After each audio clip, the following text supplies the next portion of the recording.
Ô, pessoal, boa noite então, tá? Vamos dar início à aula aí, repetir, o pessoal vai entrando aí.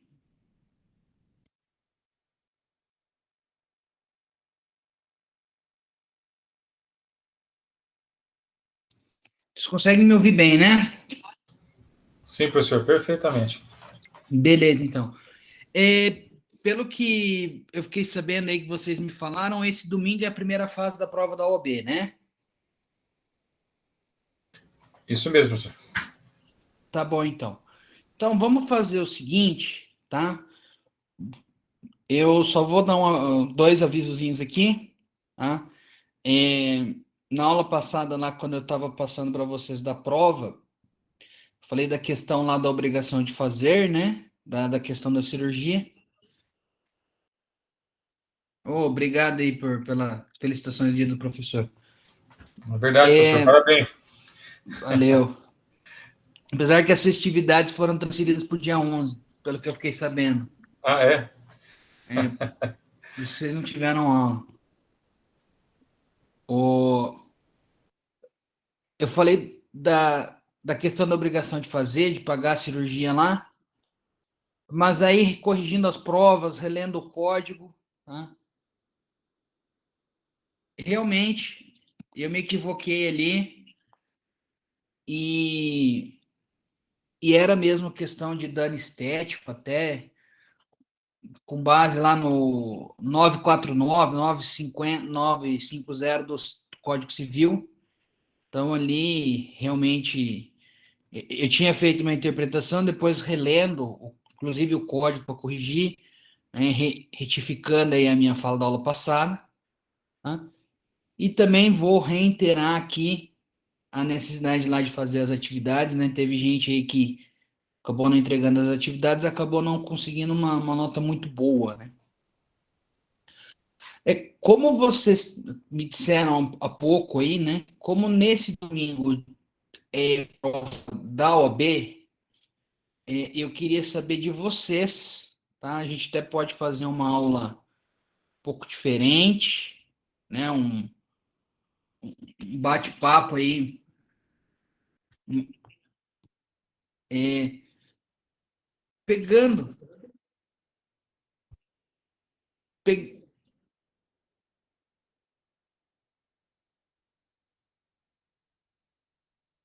pegando aí pontos do processo civil que vocês tenham dúvidas, né, alguns questionamentos. Então, nós faríamos hoje mais uma aula não tão de prática, né, mas sim uma aula um pouco mais teórica, de repente fazendo uma revisão do que nós já vimos, uma discussão de algum ponto aí que a gente não viu, que a gente iria ver, né? Eu até preparei a aula aí para a gente discutir sobre recursos em espécie, porém aí eu deixo aberto com vocês. Vocês querem que a gente siga aí com o cronograma certinho, normal, ou que a gente faça aí mais essa revisão aí, eu vou precisar, né? Vou depender de vocês para que vocês me ajudem aí para que a gente consiga, de repente, fazer aí um saneamento das dúvidas existentes referente aí à parte de processo civil. Doutor, eu não sei nem por onde começar perguntando. É verdade, é muito assunto, mas se o professor quiser falar algo assim, do processo civil, um apanhado aí, professor, pode ser também, não tem problema. Nos ajudaria, talvez. Então, porque assim, nós começamos, né? Nós vimos ali no primeiro bimestre, né, da petição inicial até praticamente a sentença, né? Então, nós temos petição inicial, citação, intimação, que são as comunicações, né, os atos processuais, nós temos audiência de conciliação, nós temos esposa do réu, nós temos providências preliminares, a parte de provas, a parte de audiência, de instrução, a parte de sentença. Não sei, de repente, aí, o que seria ponto mais importante, a parte que ficou mais dúvidas, né?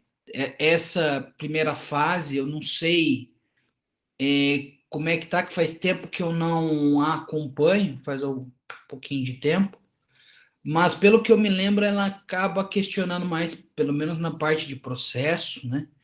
Questões mais vinculadas à legislação ou alguma súmula, alguma questão.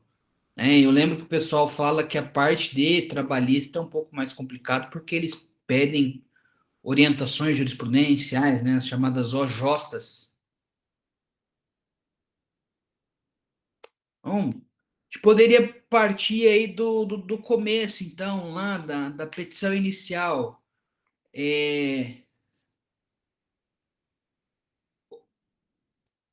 O que a gente pode falar de diferente que a gente já falou da petição inicial?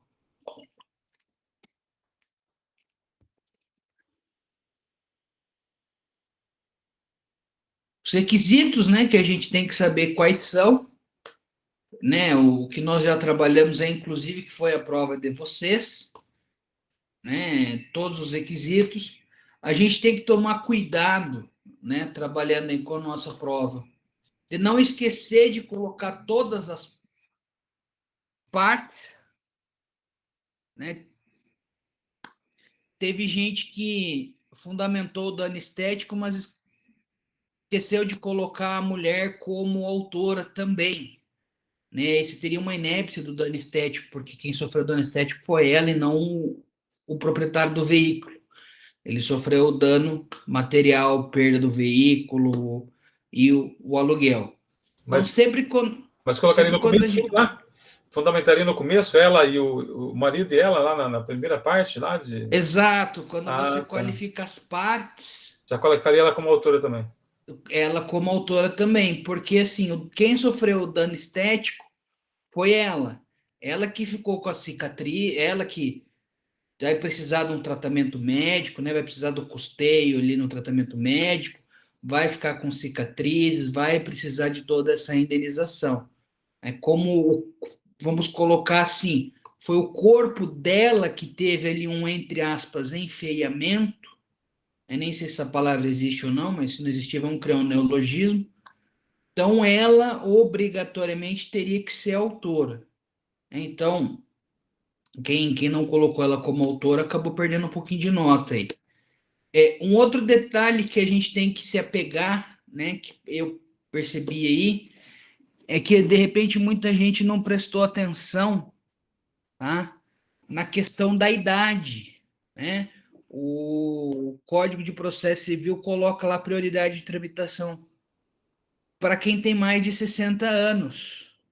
Como o cidadão tinha 72 anos, então tinha prioridade de tramitação. Teria que fazer a fundamentação, né? Uma outra questão aí que ficou fácil, né? Devido ao prejuízo, era juízo comum, né? Não poderia ser juizado especial. Porém, né, se eu tivesse ali um valor de causa até 40 salários mínimos, eu poderia entrar no juizado especial. Hoje o salário mínimo acho que é 1.100. Então, se eu tivesse até mais ou menos ali 44 mil reais de dano material, eu poderia entrar com essa ação no juizado. Uma outra discussão interessante que eu vi esses dias dessa questão do juizado, tá? Vejamos aí que são dois autores e cada autor é um pedido diferente. Então, teria que analisar aí a questão do valor separado, né? O valor do dano material e o valor do dano estético. Então, não daria 40 salários mínimos, poderia ser no juizado. Inclusive, isso foi um pedido que eu fiz num processo esse tempo atrás e saiu a decisão, o juiz remeteu o processo para o juizado especial. Que daí, tá, tem o grande detalhe aí que pode confundir, né? No juizado especial cível, né, que não envolve fazenda pública, a minha competência é facultativa. Então, eu posso entrar no juizado ou eu posso entrar na justiça comum. Grande diferença aí é que o juizado não pago custas, não pago honorários, mas também não recebo honorários de sucumbência. Eu não pago honorários de sucumbência. Honorários contratuais você vai pagar de qualquer forma. Quando envolver a fazenda pública, e quando envolver o município, estado, a União, autarquias, uma autarquia, a gente pode colocar um exemplo, o INSS, a competência do juizado especial ela será obrigatória, tá? Até 60 salários mínimos. Então, quando envolver, aqui nós temos uma diferenciação, inclusive, de valores. Quando for fazenda pública, ou estadual ou federal, né, que são leis diferentes, o estadual é Lei 12.153/2009, e o federal, salvo engano, é 251/2001, número da lei. 251, 257, alguma coisa assim. E a competência será de 60 salários mínimos. Juizado civil, 40.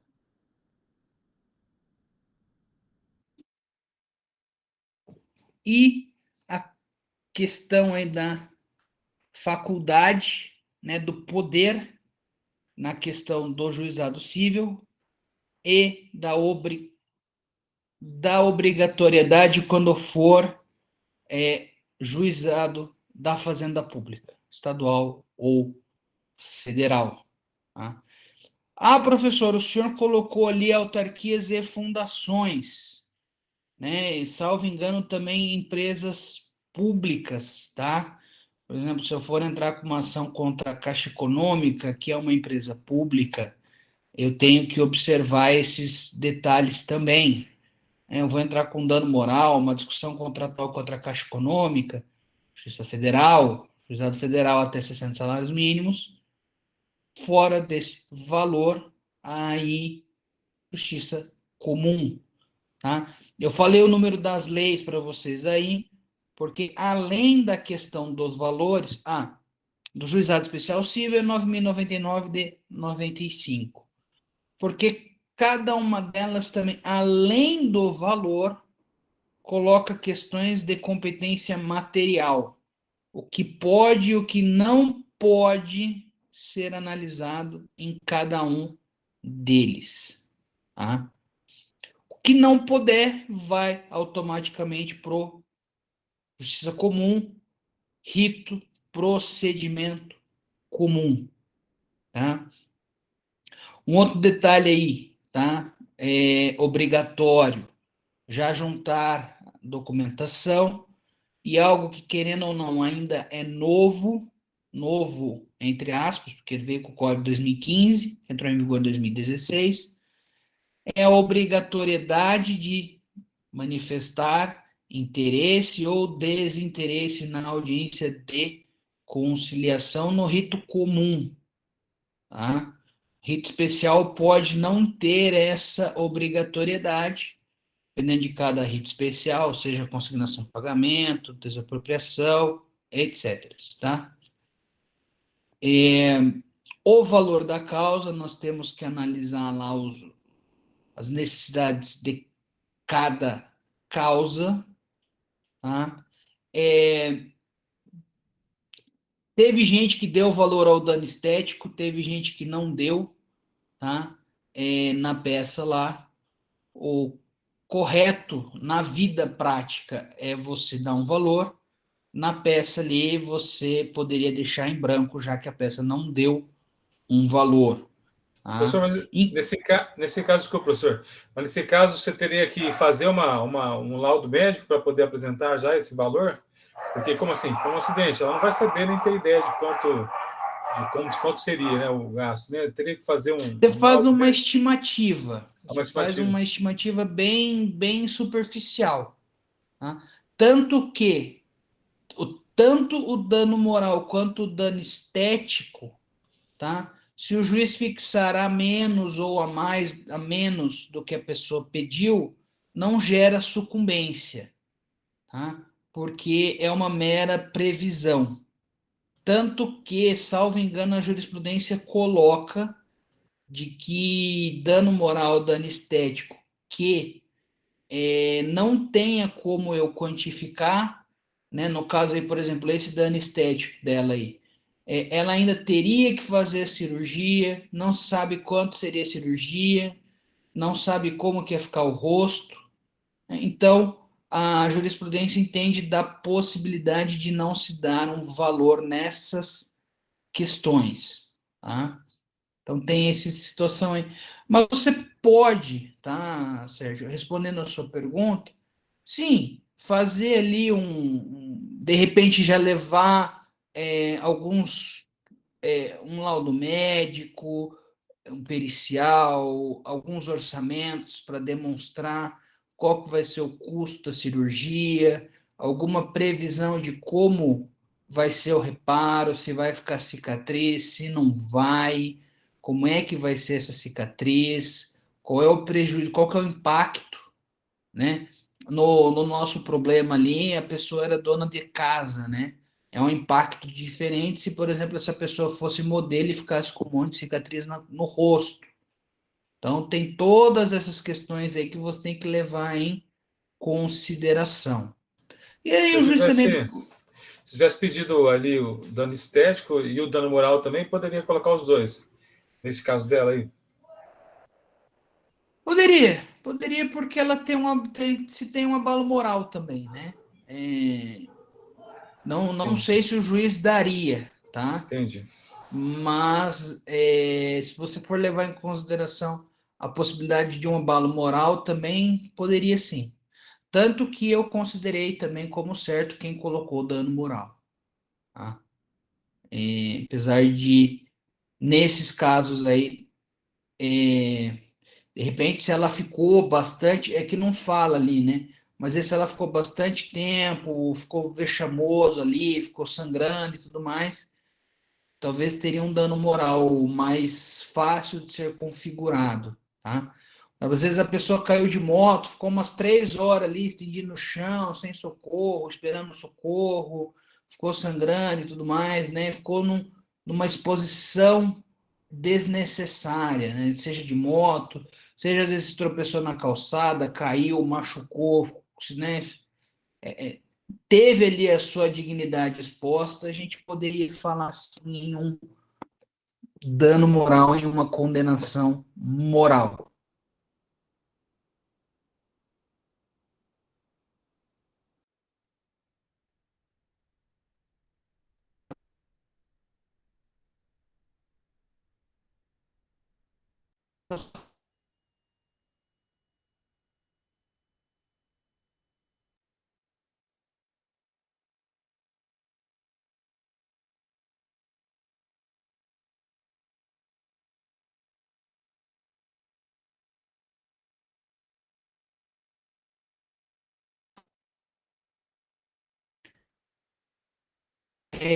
A jurisprudência entende que você pode, tanto o motorista quanto o empresa, fazer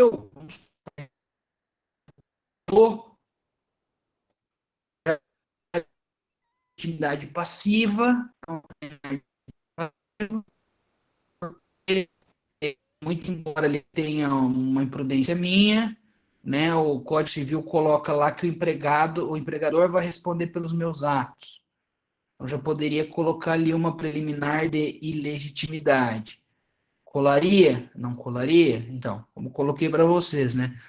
A jurisprudência entende que tem essa possibilidade.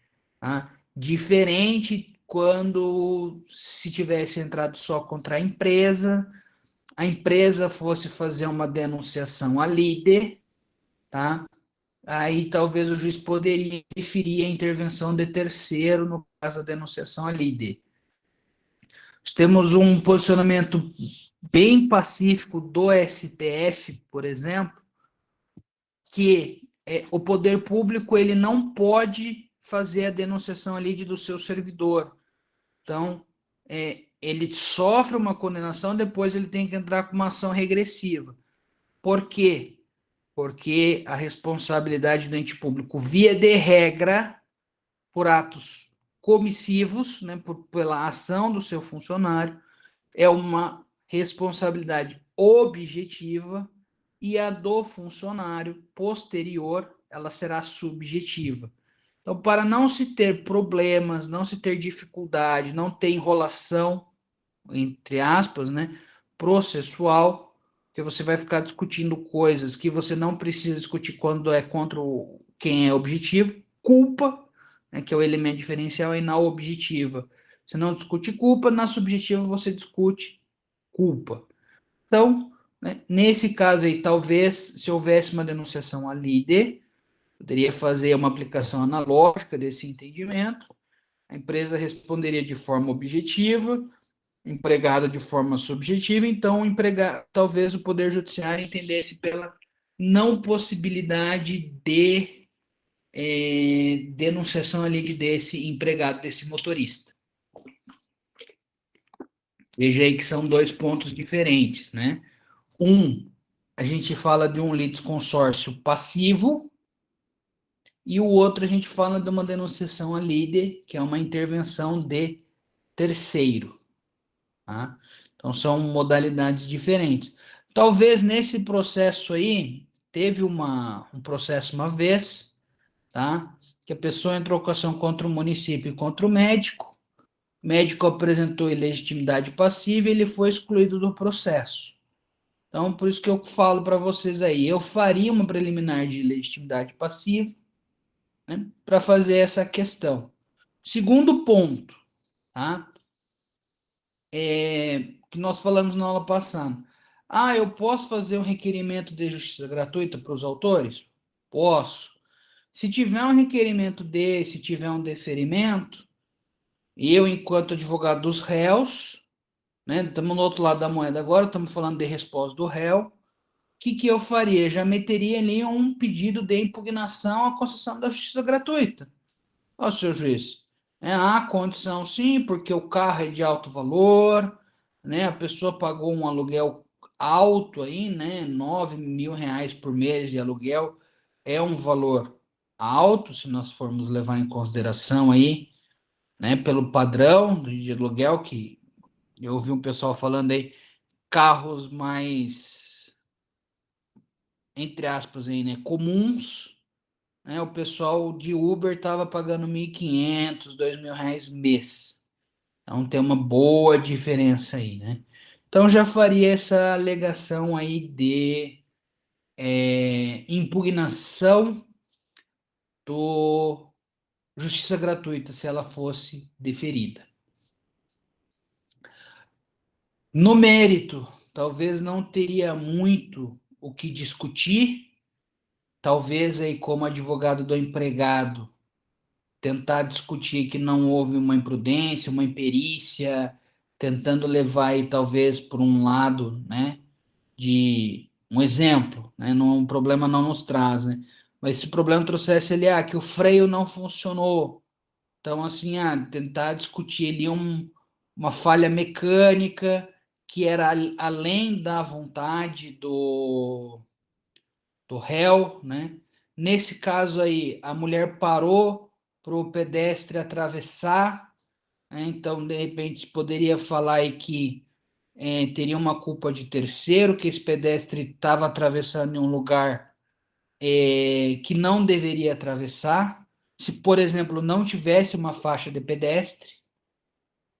Então, teriam alguns pontos aí que a gente poderia discutir aí a questão da conduta, né, e o nexo de causalidade, tentando afastar o nexo de causalidade, seja por ausência de uma imperícia, de uma imprudência, seja por culpa, fato ou ato de terceiros, né? Ou de repente, né, colocando aí também uma situação de terceiro, um outro caminhão talvez teria batido na traseira desse, jogou ele e bateu no outro carro, isso poderia ter acontecido, né? Um engavetamento aí, acho que é o nome que eles dão para esse tipo de acidente, né? Num processo desse aí, muito provavelmente, né, iria ter aí a audiência de conciliação, as partes poderiam... Ambas as partes poderiam pedir a audiência, poderiam fazer um acordo, tentar fazer um acordo, ambas as partes podiam pedir para não ter a audiência, uma podia pedir para ter, a outra não. O que acontece quando isso acontece? A audiência é mantida, quem não for na audiência paga a multa lá por ato tentatório à dignidade da justiça, apesar de eu achar errado esse termo, porque para mim, né, pelo menos pela minha formação aí, humanista, direitos humanos, dignidade quem tem é pessoa e não o poder judiciário, mas, enfim.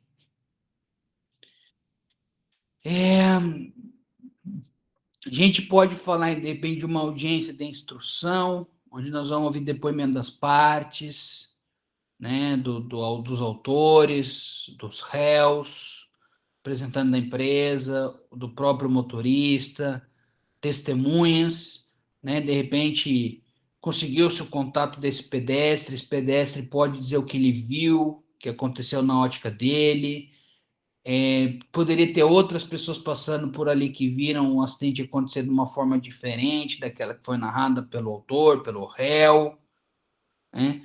A própria questão da perícia, né? Poderíamos fazer uma perícia médica para averiguar qual seria o valor do tratamento médico, qual seria a extensão ali do dano estético, né?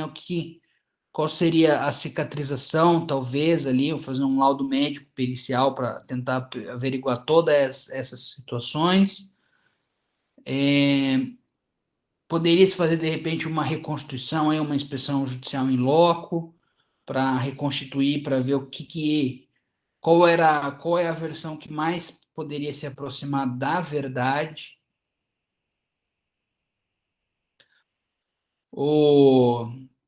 Falando na resposta do réu lá também, ao invés de apresentar contestação, os réus poderiam reconhecer o pedido, né, e dizer se realmente isso a gente deve, a gente vai arcar com todo esse prejuízo, porém tem que ser parado, né, acabaria de um acordo, se não entrasse num acordo, ia ter a sentença de homologação do reconhecimento do pedido, iria ter que pagar esse valor à vista. Então, tem todas essas questões que podem decorrer de um caso prático. Você tem aí a questão de toda essa situação. Uma outra hipótese aí, né, uma outra situação interessante, é que havendo a concessão e a revogação da justiça gratuita, da decisão que revoga, cabe agravo de instrumento. Tá? Então, aí nós temos uma modalidade recursal. Nós temos essa modalidade recursal também quando nós temos uma tutela antecipada deferida ou indeferida, quando o juiz ele faz ali uma análise também quanto à questão de intervenção de terceiros, tá? O rol, artigo 1015 do Código de Processo Civil, hoje a jurisprudência tem entendido que esse rol é taxativo, não caberia aí questões ampliativas, apesar que isso aí pode mudar ao longo do tempo. Tá? Um outro detalhe interessante aí do agravo de instrumento, que é a sua principal peculiaridade, é que ele é um recurso protocolado diretamente no órgão recursal. Então, se eu tenho uma decisão de primeiro grau, que cabe o agravo de instrumento, eu não protocolo o agravo no primeiro grau. Eu protocolo o agravo de instrumento direto no segundo grau. Se o meu processo for físico, tá, eu tenho a obrigatoriedade de, num prazo de 3 dias, informar ao juízo de primeiro grau que eu apresentei o agravo de instrumento. Nos autos eletrônicos não teria essa obrigatoriedade, se tanto o agravo quanto o processo originário, processo primeiro grau, forem meio eletrônico. Ah, professor, qual que é a sua opinião? A minha opinião é de informe. Na dúvida, é melhor pecar pelo excesso na vida prática do que você não fazer e de repente ter alguma decisão contrária aí por não ter feito. Então, como dizem, né, o que não abunda não atrapalha. Então, agora, provavelmente, né, numa questão aí de ABCD, vocês vão ter que ficar atentos aí às situações que eles queiram colocar de fora desse rol aí, que cabe ao agravo de instrumento. Então, fora desse rol não cabe, né?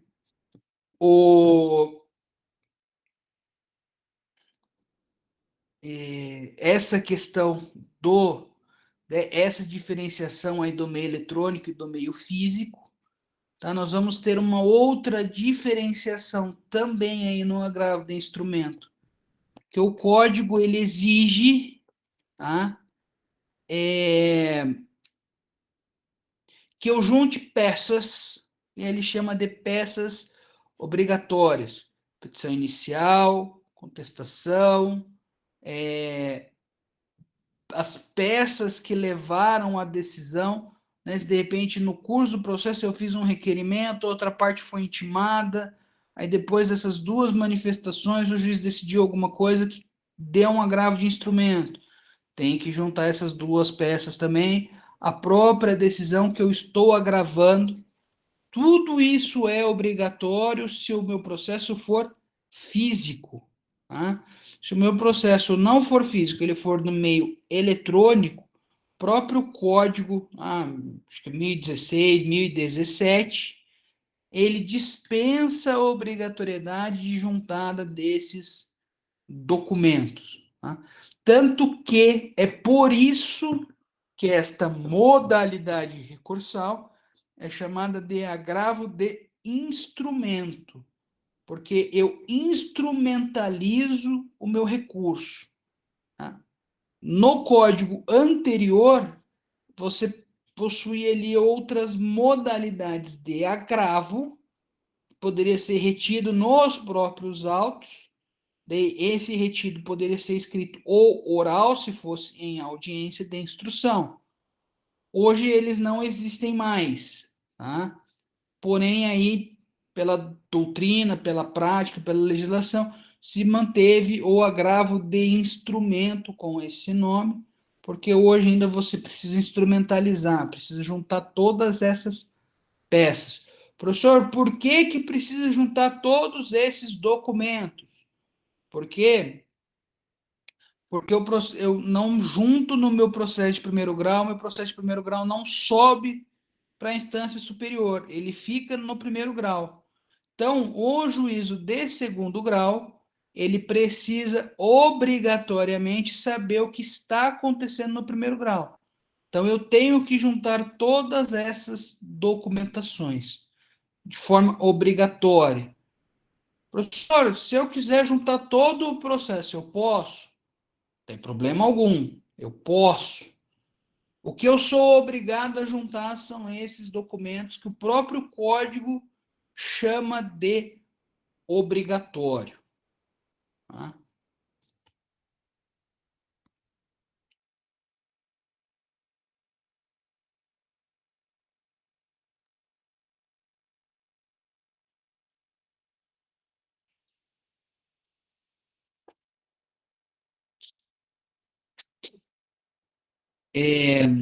Que mais? Professor, só uma dúvida. Professor, há tempo para pensar aí. O agravo que a gente faz quando você vai dentro do processo ali, alguma alguma ação do juiz que a gente tem que fazer com o agravo interno que a gente fala?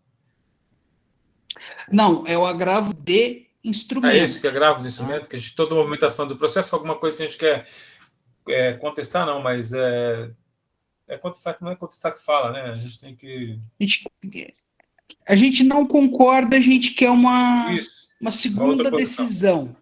Aí o agravo de instrumento, esse aí mesmo, né? Se for uma decisão interlocutória, Isso tá? mesmo. Se for uma sentença, tá? Aí vai caber o recurso de Apelação. apelação. Tá?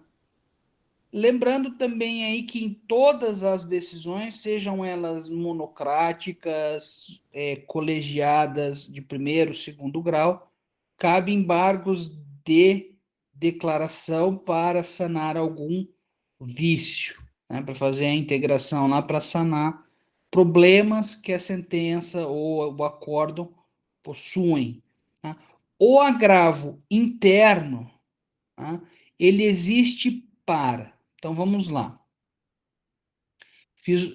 Eu tive aqui, eu entrei com uma ação pedindo um medicamento, o juiz negou a liminar. Eu fiz o meu pedido ali de liminar incidental, o juiz negou a liminar. Eu fiz o meu agravo de instrumento para o tribunal.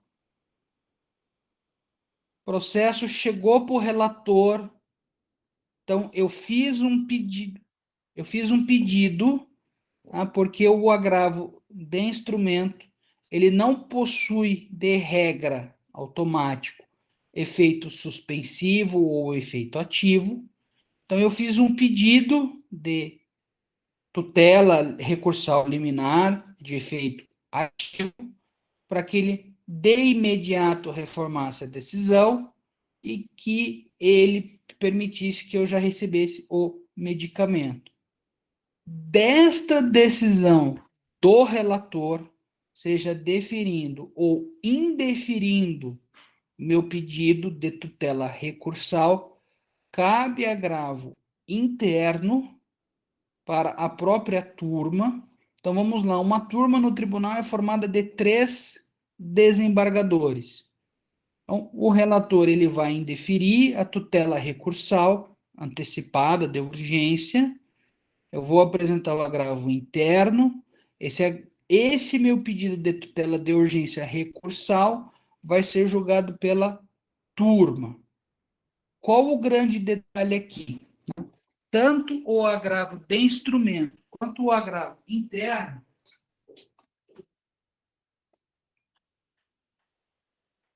a parte contrária, ela vai ser intimada para apresentar o que eles chamam de contrarrazões. Tá? Eu recorri, eu apresentei o meu agravo interno, eu apresentei as minhas razões de recurso. Tá? E a outra vai ser intimada para suas razões de recurso. É um nome diferente, né?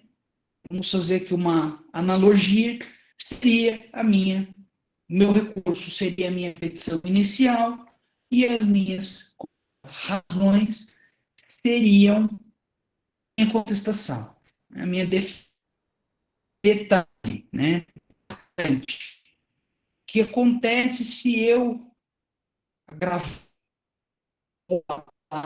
porque ela não é apresentar contratações, o que acontece se eu não as apresentar? Né? Simplesmente eu não vou me manifestar. Nada de revelia, de confissão. Simplesmente eu, de repente, perdi ali uma oportunidade de comunicação.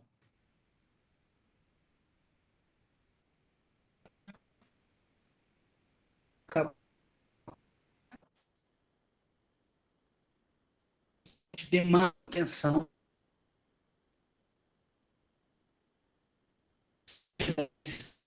interlocutória que se ocorre.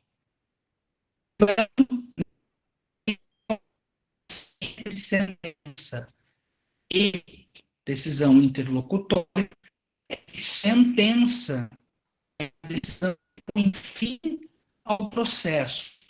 Então, ele julga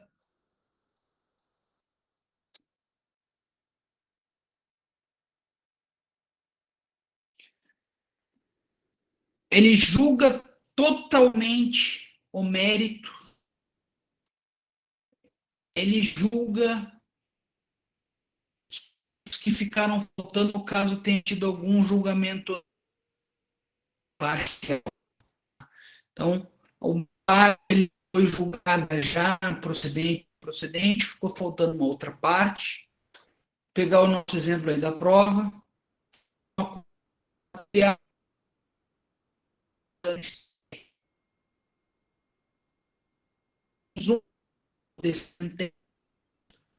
procedente ou homologando o acordo quanto ao dano material, e o processo continuaria quanto ao dano estético, dano moral.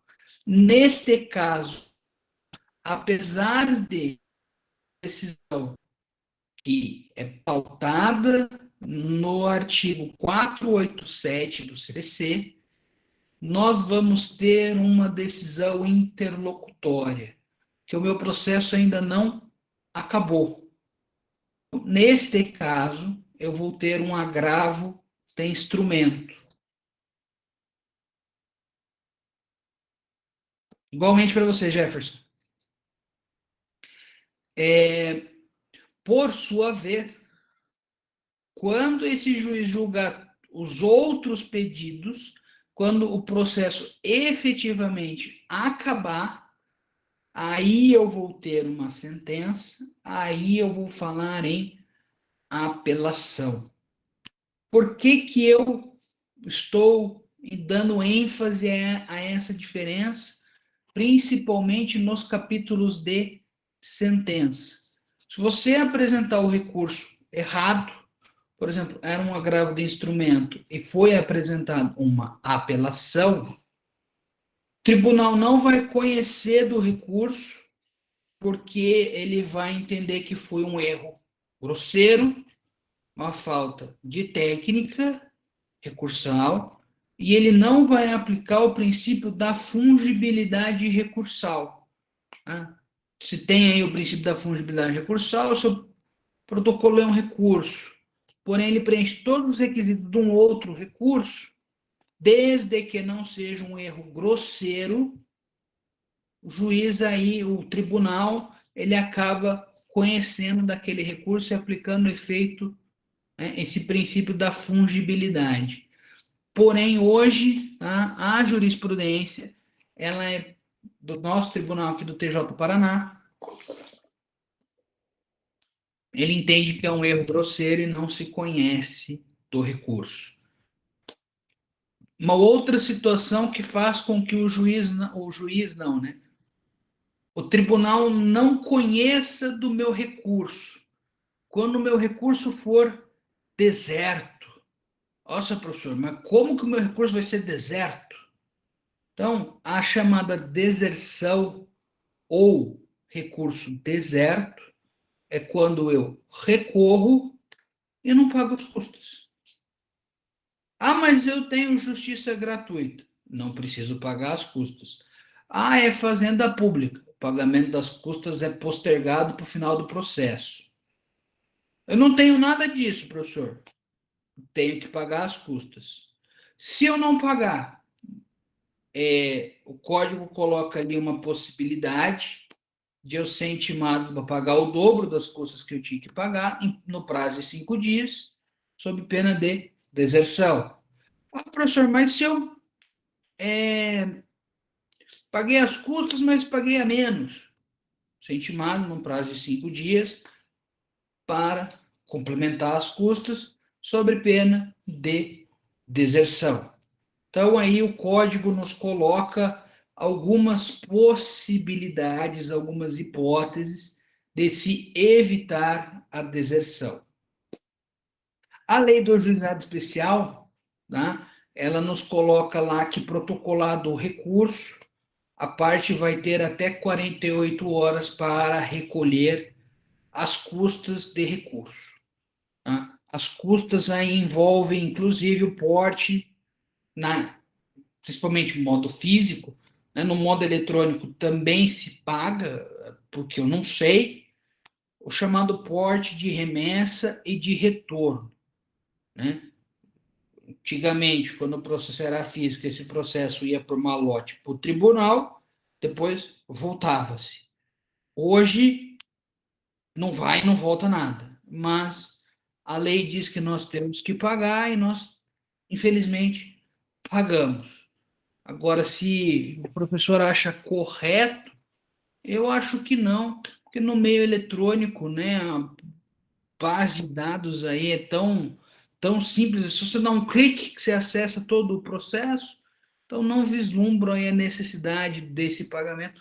O próprio CPC lá fala que a gente tem que pagar mesmo que seja no meio eletrônico.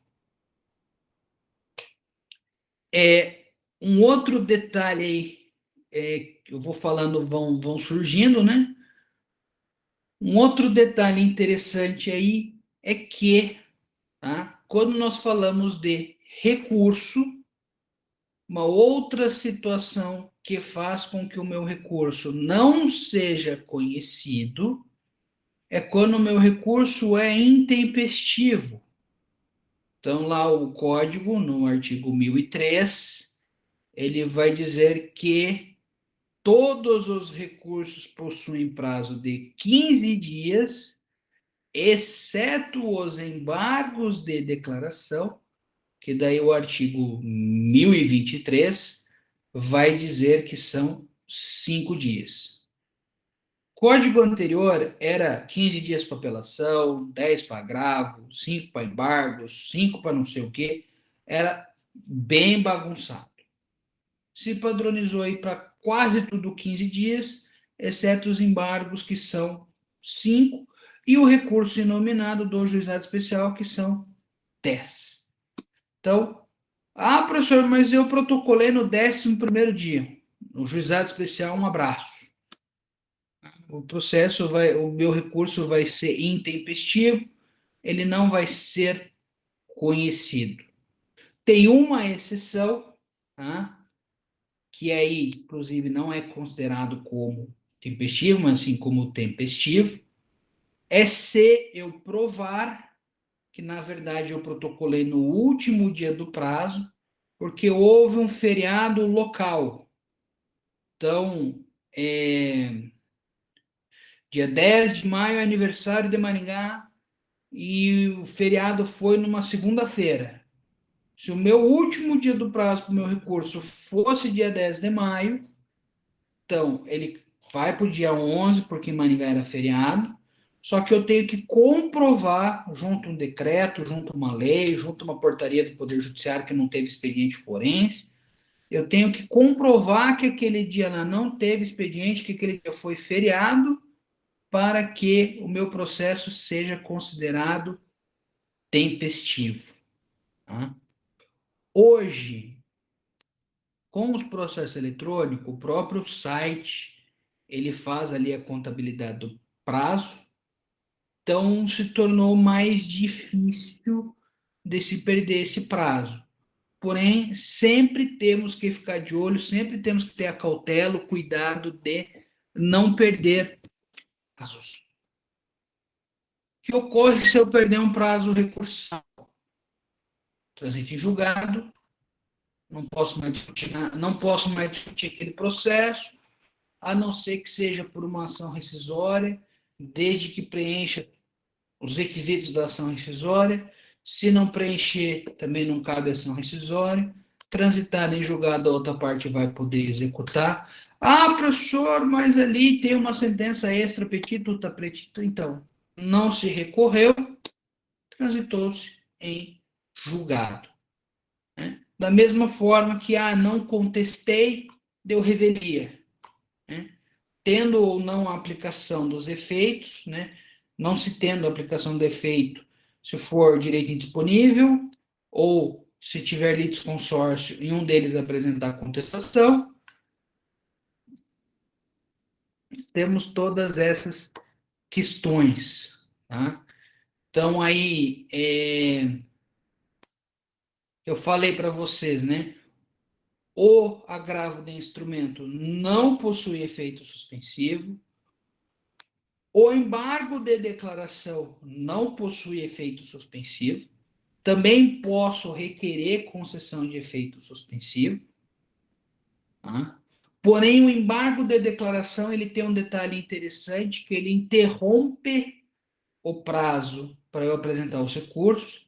Então, eu tenho uma sentença lá, eu tenho 5 dias para apresentar os embargos e 15 para apresentar a apelação. Se eu apresentei os embargos até o 5º dia, o juiz vai julgar os embargos, vai sair uma sentença dos embargos. Quando sair a sentença dos embargos, eu vou ter novos.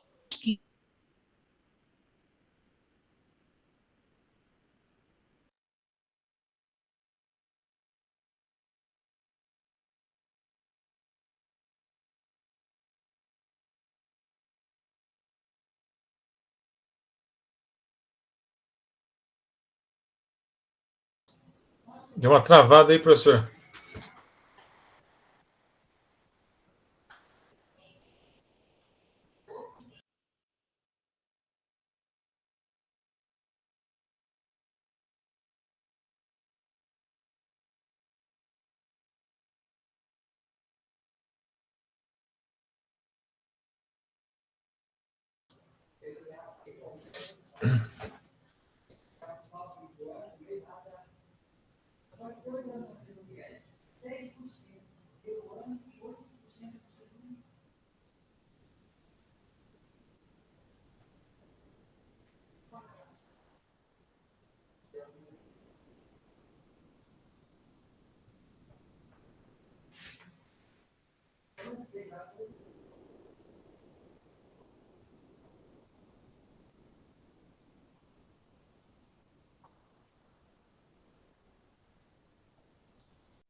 Só porque hoje eu tô assistindo, mano.